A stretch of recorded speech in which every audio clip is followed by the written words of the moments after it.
morning, babe. Good morning. Welcome, guys. This is episode 7, I think. Number 7.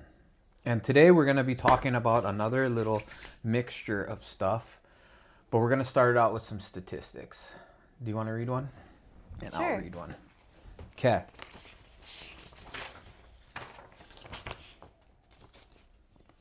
Start it off, babe. I just gotta talk about this right now. Do you I got guys some use things to say. ChatGPT out there? We definitely I use think they said yeah. ChatGPT, and it's funny when you use it so much, it gets Excuse to know you. And I'm reading something that obviously came from Andrew's ChatGPT because the first word it says is bra. Brah. Oi. Sorry, I got distracted by something on the ceiling. You got something in your teeth. Thanks. Can we start over? No way. Let's keep going. Okay. So anyway, bra. Is there still chia seeds? No. Thanks. So anywhere from 1 in 4 to almost half of kids feel like they're addicted to their phones or iPads. Did it tell you an age? Oh, sorry. Teens now Cut me averaging off. 7 to 9 hours a day on screens. That's basically like a full-time shift. Job. Yeah, it's 40 hours a week plus. If you're counting Saturday and Sunday, then that's like 50. That's crazy. 50 plus. Saturday, Sunday is probably more. Yeah. Even adults they say about 1 in 3 are addicted. So even more so the adults. So if one kid stays on screens for 7 hours a day through their life, that's over 10 years of their life spent just looking at a glowing rectangle, basically. That's crazy. And the stats and scientific studies have said that this amount of screen time, you have less sleep, less motivation, more anxiety and depression, and your brain is stuck in this dopamine chase. So, yeah, phone time's crazy. It's the anxious generation, is what experts are calling it. Excuse me. Isn't there a book called that? Probably, Yeah, I but think I listened to part of it. it's so sad. It is sad. And it's like our job to stop that. Like so I was born in 85 and Kelly was born in 90. And we didn't have this stuff until we were adults. Yeah, I remember distinctly. We got married in 2010 and the iPhone was already out, but we had not gotten any iPhones or anything. Right. And we had flip phones on our honeymoon. I remember our flip phones. Yeah. Yeah. I miss those things. Yeah. Because I am one of those who struggles severely with the phone addiction. And only lately have I been just really mindful of it. And it's like one day I do great, next day I slip back and forget, and I'm just addicted again. And the good thing is staying busy.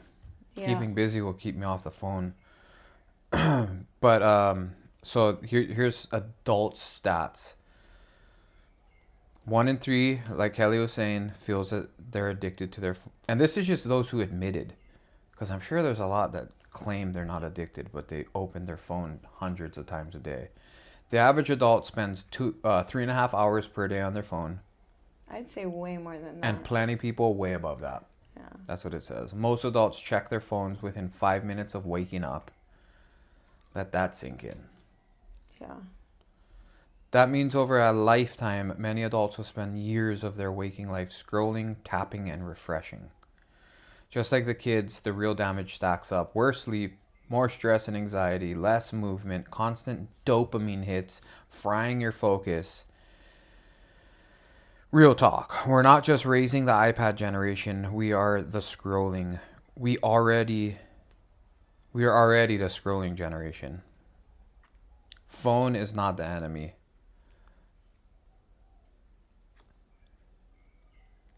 But yeah, if we're just addicted to it, then it's time for a reset. And that's what I need. That's what I've done. And little steps, we'll give little tips that have worked for me is putting on. So all you got to do is tell Siri, hey, turn on grayscale. And it makes your phone just gray. There's no colors, there's no vibrant, beautiful retina screen stuff. It's just gray and ugly and boring. So when you look at it, you're just like, it kind of, you know what's weird is the first day, it made me kind of like, it felt like it was blurry looking at it, even though it's Mm-hmm. not, but it like kind of made me feel that way. So it made me almost like get a headache from looking at it. So that's one huge help. Another big help is taking your any app that you're distracted by, taking it off of your home screen so you can't see it when you open your phone. And then the next step is deleting them off of your phone, turning off your app store and giving your phone to your wife or someone else if you don't have a wife or husband, to someone else, maybe your best friend, and make it restricted and have a password set that you don't know and that only your buddy knows or wife or spouse, whatever, whoever your partner is, have them set the code. You don't know what it is. And if you really need to get into it for some dumb reason, have them write it somewhere in your home or somewhere that you don't know. And you can call them and be like, hey, I really need to get into my phone for this reason. And they'll be like, okay, your code is written under your bathroom sink. I put a piece of tape in your code's right there. Or whatever. Text them. What's my code? But Make sure that they don't kind forget it. of makes, like, why do you have a code if you're just gonna get the code? Well, you can't get it unless it's like super important. Say for I'm just thinking for business wise. Like say you have to respond to someone on Instagram for our business. And it's like it's a big deal. It's like someone with millions of followers and they're saying, "Hey, I want to come to your food truck to shout you out. Is there any way I can get some food?" And you're like, "I have no way to contact this person." You know what I mean? Like that'd be like that's just a random scenario that I thought.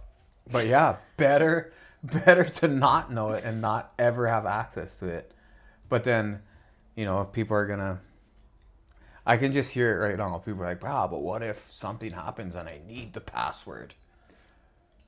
They make all kinds of stuff now. Like I keep seeing ads for this. I think it's called Brick, where you have to do like 10 push-ups or something in front of your phone to unlock it. Yeah, I've seen that. And then but and something that has helped for me That's hilarious. is I have to be able people have to be able to get in touch with me. Like managers at the food trucks. So I have bought a watch recently, and when I wear the watch, I can put my phone away, and then I can just, I can see if they're calling or texting or WhatsApping me on my watch. I watch. Yeah, an Apple Watch. And so if I have the watch on, I can have my phone put away and I can get the notifications that are important to me. That is like if I have to go and get the phone and call or answer it, I can even answer it on my watch.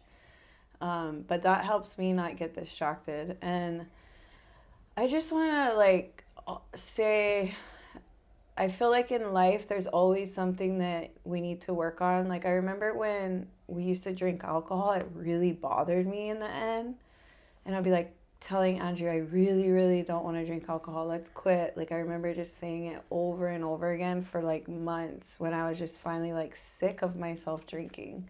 And it wasn't like, like we said in our previous episodes, like we weren't alcoholics. I wouldn't call us alcoholics, but even like one or two drinks, I was just sick of it. And I was like, can we just please not? And I feel like right now in my life, I'm just so sick of phones and iPads, but it feels like almost impossible because I do struggle with scrolling at times, and even our children's, they're like, it makes me sick if they're on the iPad. Like literally, it just really bothers me.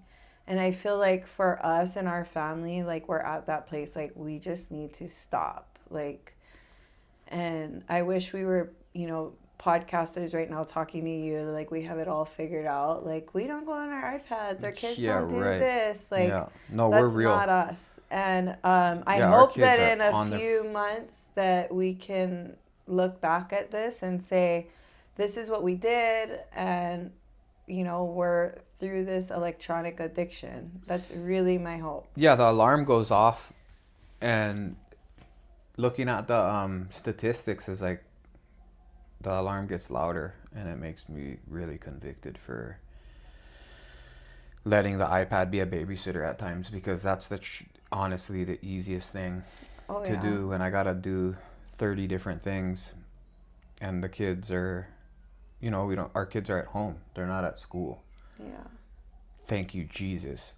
And it's easier to just give Tekoa the iPad and be like, here's some distraction. Yeah. But the good thing about that too, though, I mean, the good thing about Tekoa is once I go outside, he's gonna follow me. He's gonna put that iPad down and he's gonna want to come outside and play. Yeah, our kids are pretty like. But Auli is not like that lately. Yeah. She's been But she'll struggling. get off and she'll go, like, they can play outside. I've seen other children that will literally be on it all day, which is kind of nuts. Yeah. I don't think that fits any of our children, thank God, because they just are super active and outdoorsy. But it's definitely more than we want it to be. And that's just the honest truth. And I think that's our biggest thing right now that we're working on is navigating electronics, and figuring out how to, yeah, use them properly. Like, I'd like it so that they never are on it unless we're like on the airplane, you Right. know? Yeah. And it's It's kind of like makes they're. me feel like we're lazy parents, to be honest, because that's what it is. Like, we're Oh, lazy totally. parenting, easy parenting. Yeah. Yeah. And And it's a justification for the moment to be like, oh yeah, I'm just too busy. I'm running 3 businesses or 4, 5 businesses and doing this and that. and I homeschool and I do Yeah. this and I'm also working on the side and I'm exhausted and I just need a break. So it's really easy. It's so easy. But I think like this morning we were talking about our traveling plans that are coming up. And it's just baffling to me that we're going to have a 14-year-old. And when you hear about these numbers in time, it's like time flies. And it, like, honestly, I'm so sad, like, that my kid's going to be an adult soon. Like, it feels like I'm so sad. Like, it hurts me. Like, Trips me out. yeah, I want to spend all this time with him.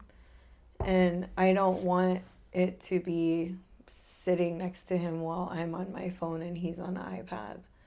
Like, my time Right. with the children when we're doing school, I really love it until I have to repeat myself like 10 million times and I get really frustrated. That really frustrates me. But it's like the last few days. You just been snapping at him. I'm just joking. I'm just playing. Wow. I'm just playing. Oh yeah, no, that's a good point. You don't want, especially in like this time, like, is Cliffy gonna be like, I'm 18. Thank God, get me out of here. I don't want to see these people for as long as I possibly can. That's Or is so it, drama. or is it gonna be no? I mean, these are the extremes. Or is it gonna be like, dude, I wonder if my parents will let me live at home for as long as I can, which is my hope. Yeah. I hope it's like, which is messed up. Maybe not. I don't know where you know, where's the middle line? It's important that your children spread their wings, they get out of the home and they grow. They become a man or a woman.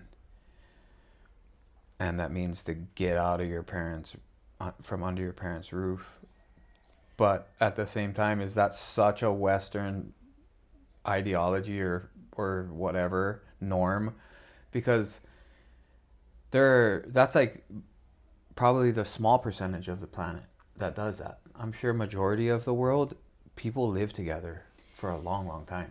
I agree, but I feel like right now, like there's I remember seeing this poster and it said these are the good old days. And it's true. It's like when you hear like people whose children are grown and out of the house, they always talk about their favorite times were when the kids were this age. Mm-hmm. Like, and it's moving by so fast that it's scary. Like, and I just really want to like be present and enjoy this time as much as we have because I know it's coming to an end soon. Is that kind of control too, though, from a parent standpoint? Like the good old days?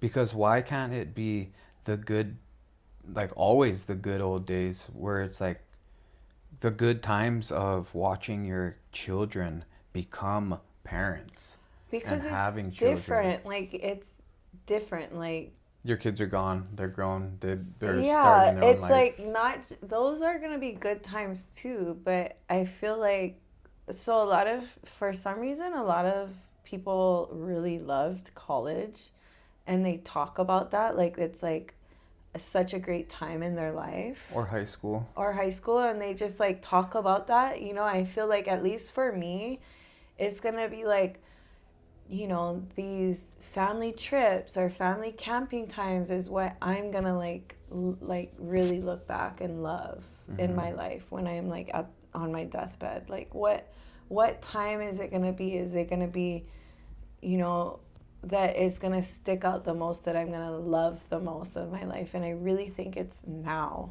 Like, my children, raising our children together Mm-hmm.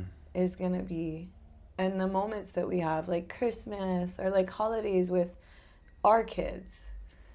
And I just feel like, yeah, electronics are a distraction, and I don't think that it was a mistake. You know, I feel like this world is spiritual warfare constantly that we can't see with our human eyes. Mm. And I feel like the electronics are a major play on the enemy's part, is to distract us from our family and our children. And Think about how much wouldn't exist if the smartphone was not invented.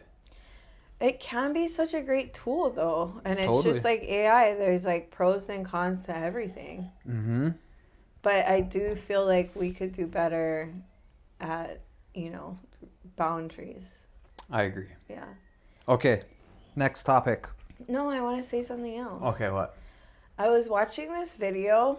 I love Peter Santanello. He does these YouTubes and he travels around and He's the man. he just goes to ordinary people in different types of cultures and societies and countries, But and his brother's even better. his brother's pretty cool. Um, so he Spin. was interviewing this Amish guy, and as they're driving into this Amish community, there's this big sign at the beginning of it, and it said, "Televisions destroy families." Whoa. And I was like, heavy, you know, like how different are our nights when we don't have the TV on or any screens on and we're spending time communicating with each other. Like coquet. It's the best. It's the Even best. Coquet, there's a TV though. Yeah, but we don't really watch it. Well, sometimes, but if we do, it's as a family. I know, but that's what I'm saying. As a family, watching TV Yeah. together No, yeah. versus playing like a And board talking. game or talking and having like, you know, a family talk, it's just, it's so different and it's so special. Yeah, how much am I really talking to my kids and like allowing there to be an opportunity for one of my kids to share with me something that's really bothering them or going on with them spiritually, physically, mentally. Like if I just am on my phone and I'm just like, stop bothering me. Yeah. Leave me alone. That's gonna be, if that's my automatic, then why would I ever want to come to someone when I know that they're just gonna be like, leave me alone. I'm on my phone. I hate to say it, but that's how my dad was. Like, he was such a great guy, but there's been times when there were some heavy conversations that needed to be had, that never got spoken about because of his distraction Mm-hmm. of the computer. He would just be on it and he would just be like trying to tell him something and something he should have been aware of, but he just let it go because he's too distracted. And like those were things that really should have been spoken about, but never did ever because of the distraction. Heavy. Yeah. And I don't want to make the same mistake with my children. And it doesn't even just have to be something heavy that they want to talk about, but it's just getting to know them and what they love. Like the other day we were doing school and I'm like, let's plan your if you guys could plan your most perfect summer trip, what would it be? And we have one son that's like surf, everything is surf. Surf, surf, surf. He just wants to surf. And he's like wants to move to Nicaragua and live on the beach and just wake up and surf every single day. And so of course his trip was just go surfing all day, stay on the beach. And then the other one, he's so different.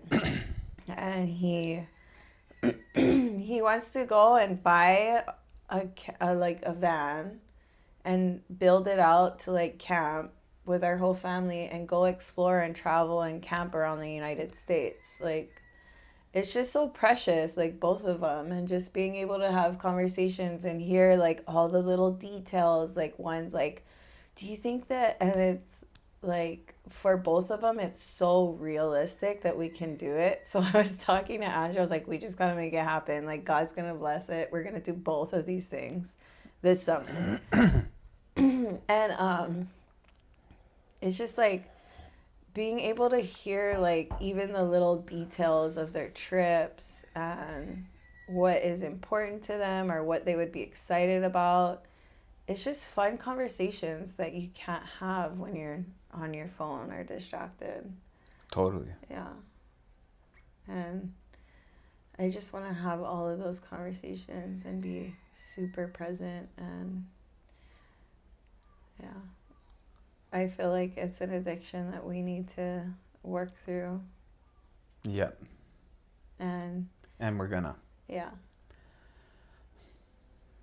Some days I just want to smash my phone on the ground, because then I won't have it. That's the easy way out. Just smash your phone. There's times where I've wanted to smash your phone. You should. I've hid your phone a few times. You definitely did not like that. Smash my phone, then I can get a flip phone. Um, you been reading any books? The boys and I are reading through Matthew for school. Oh, okay. Yeah. So what's something that you learned? Well, I would say Matthew 7.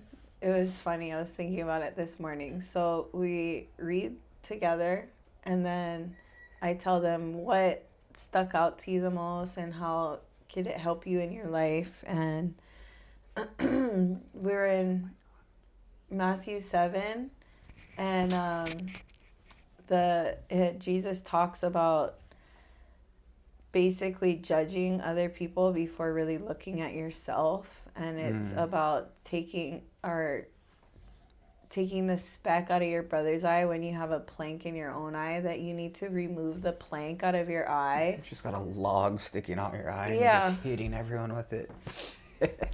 Before you can remove the speck out of your brother's eye. So it's like, it was funny because I was like, yeah, like thinking about the boys, because there's always a little bit of argument between them and they're always like getting on each other. And I'm like, this is the perfect verse for them. And then I was laughing this morning thinking about how I was thinking that. And I was like, oh, here I am looking at the speck in my boy's eye when I had the plank. But, it was like I was thinking about the verse for them. And it's like, hello, like you're doing exactly what the verse is telling you not to do.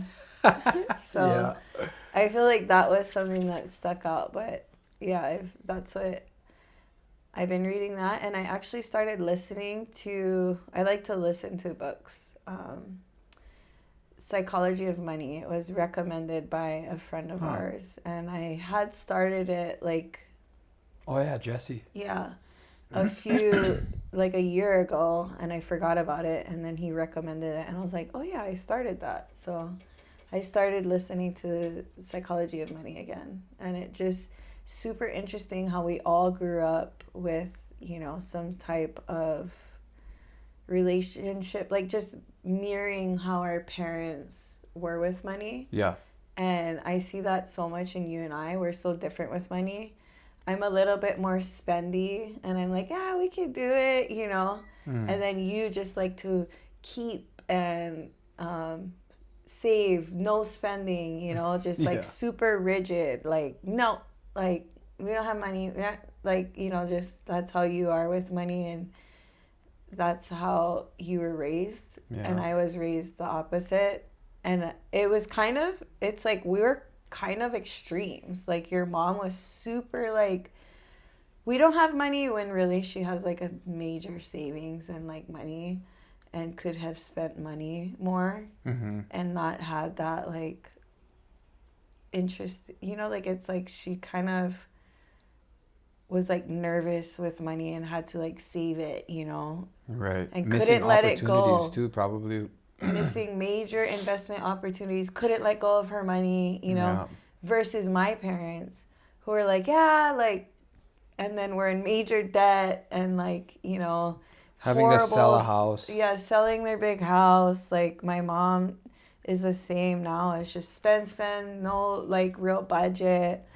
And so it's funny because we're What's on each extreme of that. Yeah, you're more so spend, but I can get that way too. But I know what happens. You know what I mean?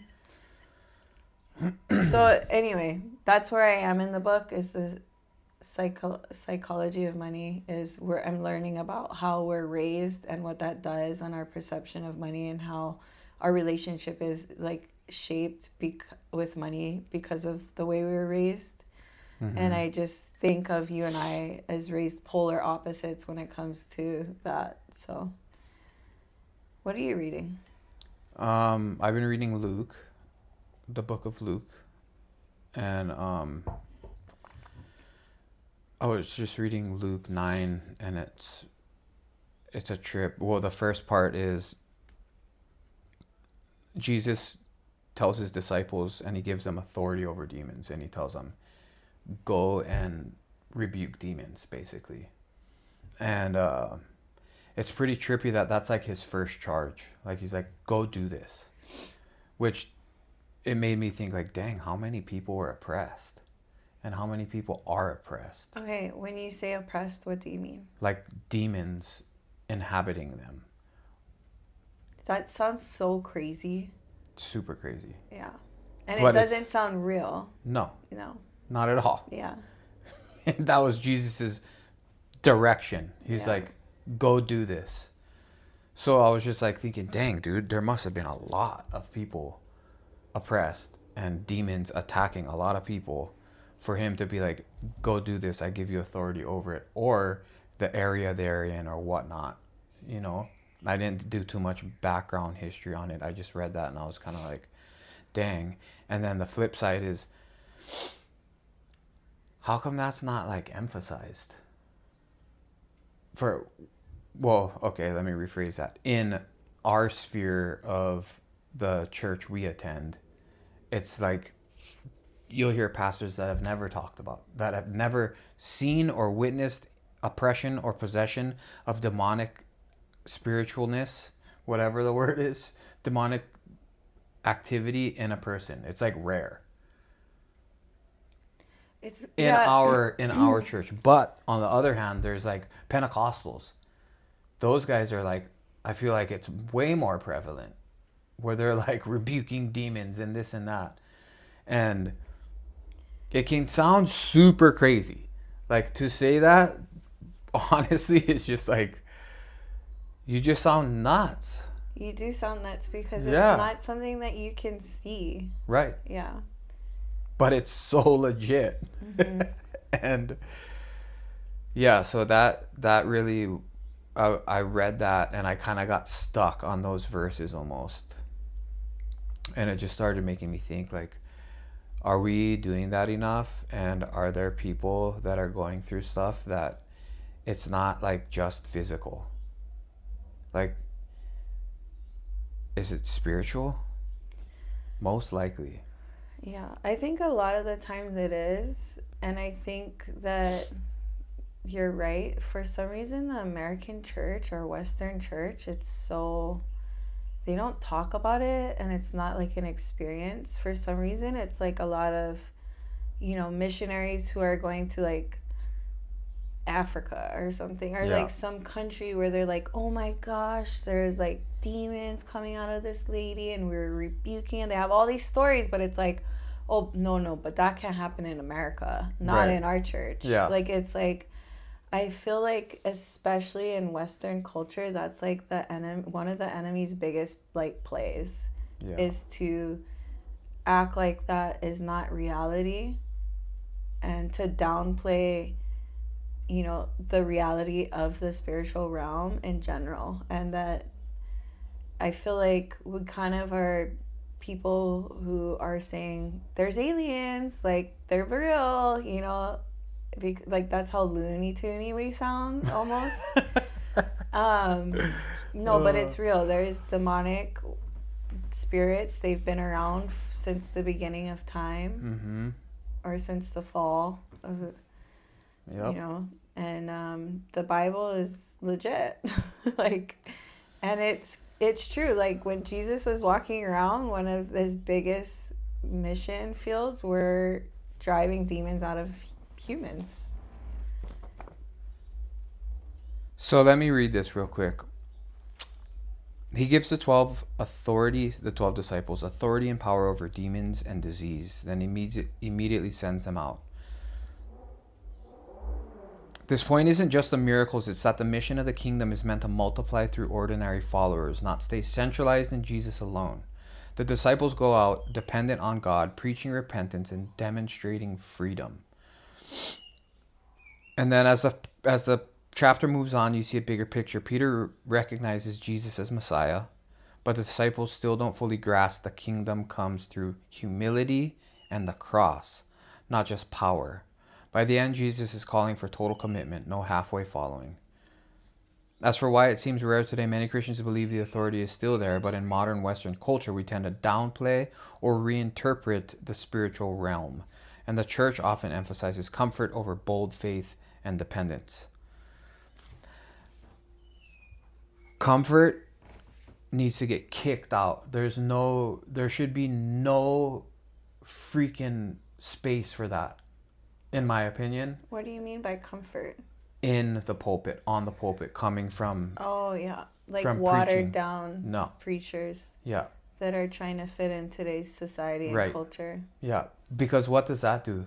It creates that kind of faith. Yeah. It creates a comfortable, watery, fluffy, honestly, a faith that the world looks at you and is like, I see no difference in you than any other non-Christian Mm-hmm. or non-believer. You say this, you believe this, how come you don't live this? You don't act this? Yeah, there's some radical And things in the Bible.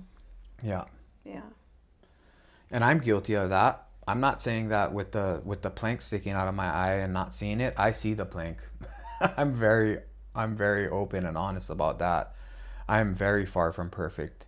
And like we said on episode 1, I'll never be the person that proselytizes and tells people they need to believe this, blah blah blah, because that's not my job. That's the Holy Spirit's job. And that's what I firmly believe. And that if there's ever a friend that is like questioning or wants to know something, then I'll talk to them. And I would love to. Or if I feel like, whoa, I really need to talk to this person, and it's like a strong, gnarly conviction, then yeah. But again, that's not my job. I am not the Holy Spirit. I am not God. I am not perfect. I am a fool apart from God.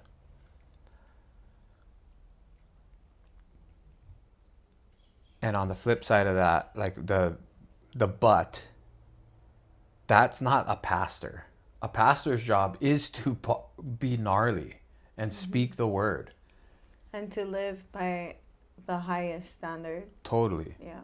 So, yeah, I really like that little breakdown where it says, dude, the culture of preaching is like, oh, let's make it comfortable so everyone comes and is here. Or like pick and choose what you're going to teach in the Bible. Yeah. You know, like it's hard to talk about homosexuality or gluttony or, you know, what else is acceptable in today's society.